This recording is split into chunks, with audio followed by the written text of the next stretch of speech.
We are beginning a program today, and it's a pilot program which will certainly grow into something larger and larger, and that is a community contact tracing program.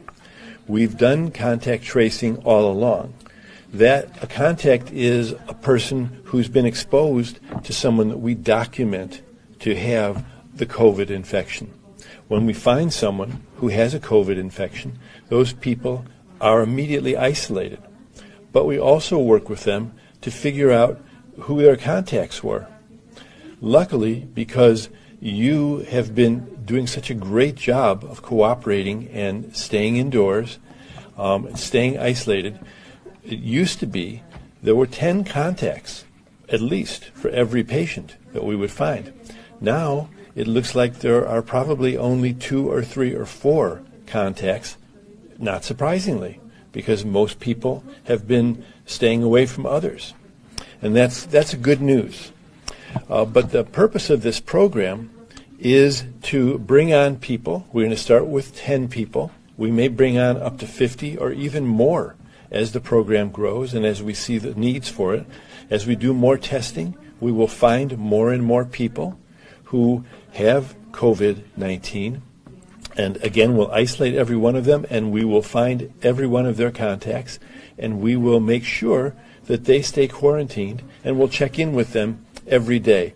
In other words, what this program means is that we're going to do a more complete job, and we're going to do a more meticulous job of making it less and less possible for others in the county to run into someone with COVID-19 infection. It's not just our county that's bringing more people on. There are going to be thousands of people hired who will be these contact investigators throughout the state. And this is occurring in many, many other states as well, perhaps all of the states in our country.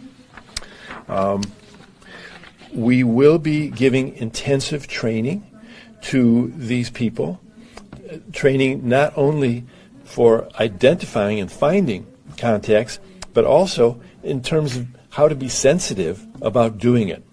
We also realize that as we find more contacts, some of the people we find are going to have trouble being isolated. For instance, if they live in a home where there's only one bathroom and there are 3 or 4 other people living there, and those people don't have COVID infection, we're not going to be able to keep the person in that home. Every person who we're isolating, for instance, needs to have their own bathroom. And so we'll be moving people like this into other kinds of housing that we have available. They'll also have other needs, perhaps, food, whatever it's going to be. The county will be there to back them up and to support them.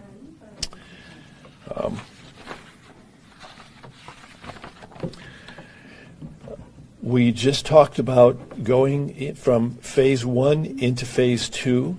We feel that it is very likely that we will have the factors that will qualify us to move into phase 2.